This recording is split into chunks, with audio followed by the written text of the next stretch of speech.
Palakkad MLA Rahul മാങ്കൂട്ടത്തിലിനെ കസ്റ്റഡിയിൽ ആവശ്യപ്പെട്ട് crime branch പ്രത്യേക അന്വേഷണ സംഘം ഇന്നിപ്പോൾ ഇനി അപേക്ഷ നൽകും. അപ്പോൾ സ്വാഭാവികമായിട്ടും ഒരുപാട് ചാറ്റുകളുടെ വിവരങ്ങളൊക്കെ പുറത്തു വന്നിരുന്നു. അതായത് ഈ കേസ് എന്ന് പറഞ്ഞാൽ വളരെ പെട്ടെന്ന് തന്നെ മൂന്നാമത്തെ കേസ് വന്നതാണ്. അപ്പോൾ അതുകൊണ്ട് തന്നെ അതിൽ കൂടുതൽ ചോദ്യം ചെയ്യലൊക്കെ വളരെ അത്യാവശ്യമാണ് അന്വേഷണ സംഘത്തിന്. അതുകൊണ്ട് തന്നെ നേരത്തെ 2 കേസുകളിൽ അയാളെ അറസ്റ്റ് ചെയ്യാൻ സാധിച്ചിട്ടില്ല. അതുകൊണ്ട് തന്നെ സ്വാഭാവികമായും ഈ കേസിലുള്ള അറസ്റ്റ് മറ്റ് 2 കേസുകളെ കൂടി അന്വേഷണ സംഘത്തിന് സഹായിക്കുമെന്ന കാര്യം ഉറപ്പാണ്. മാത്രമല്ല ഈ യുവതിയുടെ പരാതിയിൽ പറഞ്ഞ കാര്യങ്ങളിൽ എത്രത്തോളം കഴമ്പുണ്ട് തുടങ്ങിയ കാര്യങ്ങളൊക്കെ പോലീസിന് അന്വേഷണ സംഘത്തിന് കണ്ടെത്തേണ്ടതുണ്ട്. കാരണം പണമൊക്കെ ആവശ്യപ്പെട്ടുകൊണ്ടുള്ള ചാറ്റൊക്കെ പുറത്തു വന്നിരുന്നു. അപ്പോൾ സ്വാഭാവികമായിട്ടും അതൊക്കെ എത്രത്തോളം അതിൻ്റെ ഒരു നിജസ്ഥിതി അന്വേഷിക്കുക തുടങ്ങിയ കാര്യങ്ങളിലേക്കൊക്കെ കടക്കേണ്ടതുണ്ട്. അതിൽ രാഹുൽ എത്രത്തോളം അന്വേഷണവുമായി സഹകരിക്കുന്നു, അല്ലെങ്കിൽ രാഹുൽ നൽകുന്ന മൊഴി എന്തായിരിക്കും തുടങ്ങിയ കാര്യങ്ങളൊക്കെ വളരെ നിർണായകമാണ്. മാത്രമല്ല ഈ പരാതിക്കാരി വിദേശത്താണെന്ന് അറിയുന്നു. അങ്ങനെയാണെങ്കിൽ പരാതിക്കാരി ഇതുമായി ബന്ധപ്പെട്ട് നാട്ടിലെത്തുമെന്നുള്ള ഒരു വിവരങ്ങൾ കൂടി ലഭിക്കുന്നുണ്ട്. അപ്പോൾ പരാതിക്കാരി ഇന്ന് വരുമെന്നുള്ള വാർത്തകളുണ്ട്. അത് എത്രത്തോളം സ്ഥിരീകരണമുണ്ട് എന്ന് അറിയില്ല. ഏതായാലും പരാതിക്കാരി വന്നാലും ഇല്ലെങ്കിലും ഇപ്പോൾ വീഡിയോ കോൺഫറൻസ് സംവിധാനമൊക്കെ ഉണ്ടല്ലോ, അതനുസരിച്ച് മൊഴിയെടുക്കാനൊക്കെ അന്വേഷണ സംഘത്തിന് സാധിക്കും എന്നുള്ളതാണ്. ഏതായാലും ഈ കേസിൽ അറസ്റ്റ് നടന്നു കഴിഞ്ഞു, റിമാൻഡ് നടന്നു കഴിഞ്ഞു. സ്വാഭാവികമായും ഇനി രാഹുൽ മാങ്കൂട്ടത്തിനെ ചോദ്യം ചെയ്യുന്നതിൽ വലിയ പ്രയാസമില്ല. കോടതിയിൽ അപേക്ഷ നൽകി വിട്ടുകിട്ടുക എന്നുള്ളത് മാത്രമാണ് ഒരു കടമ്പ ബാക്കിയുള്ളത്. അതിനുശേഷം രാഹുൽ മാങ്കൂട്ടത്തിനെ വിശദമായി ചോദ്യം ചെയ്യും. ഒരുപക്ഷെ മറ്റ് 2 കേസുകളിലുമുള്ള വിവരങ്ങളും എടുക്കാൻ അന്വേഷണ സംഘം തയ്യാറാകുമെന്നാണ് നമ്മൾ കരുതുന്നത്. അതെ, സ്വാഭാവികമായിട്ട് ആ ഒരു വിശദമായ ചോദ്യം ചെയ്യലിന് ശേഷമായിരിക്കും മറ്റ് നടപടികളിലേക്ക് കടക്കുക. എന്തായാലും ഇന്നിപ്പോൾ ഈ കസ്റ്റഡിയിൽ വാങ്ങാനുള്ള അപേക്ഷ Thiruvalla judicial first class magistrate കോടതിയിലാണ് അപേക്ഷ നൽകുന്നത്. അതിനുശേഷം പിന്നീട് അന്വേഷണ സംഘം രാഹുൽ ചോദ്യം ചെയ്യലിനോട് സഹകരിച്ചിട്ടില്ല എന്നാണ് പറയുന്നത്. കസ്റ്റഡിയിൽ വാങ്ങി വിശദമായി ചോദ്യം ചെയ്യണമെന്നും തെളിവെടുപ്പ് നടത്തണമെന്നുമാണ് പ്രോസിക്യൂഷനും ആവശ്യപ്പെടുന്നത്.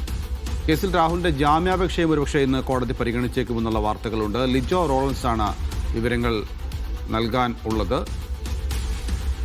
Yes Lijo, good morning. അങ്ങനെ രാഹുൽ മാങ്കൂട്ടത്തിന്റെ കാര്യത്തിൽ ഇന്നിപ്പോൾ കോടതിയിൽ കസ്റ്റഡി അപേക്ഷ നൽകും. അതിൽ മറ്റ് കാര്യങ്ങളൊന്നും സംഭവിക്കാനിടയില്ല. കസ്റ്റഡിയിൽ വിട്ടുകിട്ടാനുള്ള ഒരു സാധ്യതയുമുണ്ട്. അങ്ങനെയാണെങ്കിൽ വിശദമായ ചോദ്യം ചെയ്യലിലേക്ക് അടക്കം കടക്കും. അപ്പോൾ ഈ പരാതിക്കാരിയുടേതടക്കം കൂടുതൽ മൊഴി രേഖപ്പെടുത്തേണ്ടതുണ്ട്. അത്തരം നടപടികൾ ഇന്ന് ഈ കേസുമായി ബന്ധപ്പെട്ട് ഇനി എന്തൊക്കെ പ്രതീക്ഷിക്കണം ലിജോ? Jilsy, Naufal, good morning. ഈ രാഹുൽ മാങ്കൂട്ടത്തിൽ MLA ഒടുവിൽ അകത്തായി എന്നുള്ളത് തന്നെയാണ് ഏറ്റവും പ്രധാനപ്പെട്ട ഇന്നലത്തെ വാർത്തയായിരുന്നത്. അതിനെ തുടർന്നുകൊണ്ട് ഇനി നിയമ പോരാട്ടങ്ങളുടെ ഒരു സമയം തന്നെയായിരിക്കും. അത് തന്നെയാണ് ഇന്നു മുതൽ ആരംഭിക്കുകയും ചെയ്യുന്നത്. ആദ്യമായി ഈ അന്വേഷണ സംഘം, ക്രൈംബ്രാഞ്ചിന്റെ പ്രത്യേക അന്വേഷണ സംഘം തിരുവല്ല കോടതിയിൽ കസ്റ്റഡി അപേക്ഷ സമർപ്പിക്കും എന്നുള്ളൊരു കാര്യം തന്നെയാണ് നിലവിൽ അറിയാൻ കഴിയുന്നത്. അവർ 5 ദിവസം മുതൽ 7 ദിവസം വരെ ഒരുപക്ഷെ കസ്റ്റഡി ആവശ്യപ്പെട്ടേക്കും എന്നുള്ളൊരു കാര്യം പറയുന്നു. കാര്യം തെളിവുകൾ കൃത്യമായി ശേഖരിക്കേണ്ടതുണ്ട്. മാത്രമല്ല ആദ്യഘട്ടത്തിലെ അന്വേഷണത്തിൽ കൃത്യമായി സഹകരിക്കാത്തതുകൊണ്ട് അക്കാര്യങ്ങളിൽ ഒരു വ്യക്തത വരുത്താൻ കൃത്യമായി വിശദമായ ഒരു ചോദ്യം ചെയ്യൽ ഉൾപ്പെടെ ആവശ്യമുണ്ട് എന്നുള്ളൊരു കാര്യം തന്നെയാണ് റിമാൻഡ് സമർപ്പിക്കുന്ന സമയത്ത് തന്നെ ഈ അന്വേഷണ സംഘം ആവശ്യപ്പെടുകയും ചെയ്തത്. അതിന്റെ അടിസ്ഥാനത്തിലാണെങ്കിൽ ഇന്ന് തന്നെ കസ്റ്റഡി അപേക്ഷ സമർപ്പിക്കുകയും തിരുവല്ല കോടതി കസ്റ്റഡി അപേക്ഷ വന്നു കഴിഞ്ഞാൽ ആദ്യം അതായിരിക്കും പരിഗണിക്കുക എന്നുള്ളതാണ് അറിയാൻ കഴിയുന്ന കാര്യം.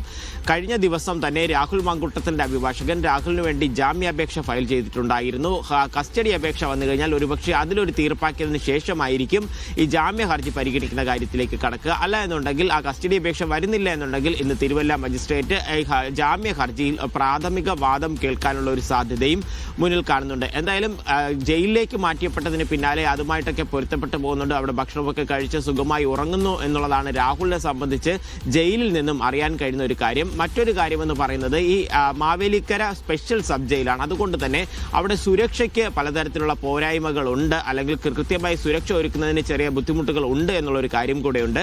അതുകൊണ്ട് തന്നെ ഒരുപക്ഷെ ഇന്ന് തന്നെ ഇക്കാര്യത്തിൽ ജയിൽ DIG ഒരു തീരുമാനമെടുക്കേണ്ട ഒരു സാഹചര്യവുമുണ്ട്.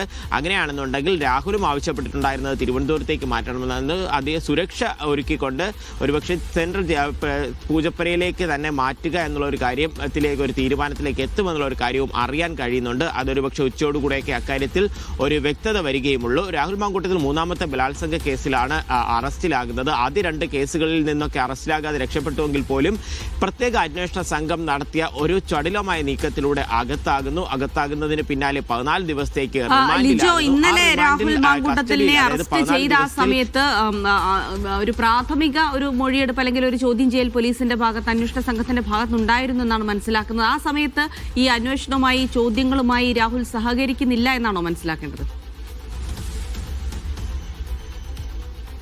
രാഹുലിനെ പാലക്കാട് നിന്ന് അറസ്റ്റ് ചെയ്യുമ്പോൾ തന്നെ രാഹുൽ ചോദിക്കുന്ന ഇതാണ്, ഏത് കേസിലാണ് അറസ്റ്റ് എന്നുള്ളതാണ് അങ്ങോട്ടേക്ക് ചോദിക്കുന്ന ചോദ്യം. ആ കാര്യമൊക്കെ വ്യക്തമായി പറഞ്ഞതിന് ശേഷമാണ് പത്തനംതിട്ട എയർ ക്യാമ്പിലേക്ക് രാഹുലിനെ എത്തിക്കുകയും ചെയ്തത്. അവിടെ എത്തിച്ചതിന് ശേഷം പ്രാഥമികമായുള്ളൊരു ചോദ്യം ചെയ്യൽ അവിടെ നടന്നിട്ടുണ്ട്. അത് ഏകദേശം മണിക്കൂറുകൾ നീണ്ടു നിന്നെങ്കിൽ പോലും കൃത്യമായ മറുപടികൾ പല ചോദ്യങ്ങളോടും രാഹുൽ പറഞ്ഞിട്ടുണ്ടായിരുന്നില്ല എന്നുള്ളതാണ് അന്വേഷണ സംഘത്തെ ബുദ്ധിമുട്ടിച്ച ഒരു കാര്യമെന്ന് പറയുന്നത്.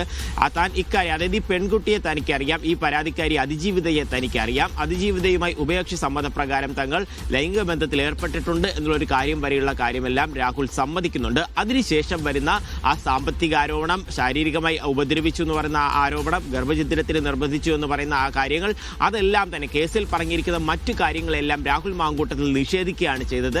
കൗണ്ടർ ചോദ്യങ്ങളൊക്കെ വരുമ്പോൾ പോലും ഇനി എന്തെങ്കിലും ഉണ്ടെങ്കിൽ എൻ്റെ അഭിഭാഷകൻ പറഞ്ഞുകൊള്ളും എന്നുള്ള ഒറ്റ വരിയിൽ അവിടെ മറുപടി പറഞ്ഞു നിർത്തുന്നു.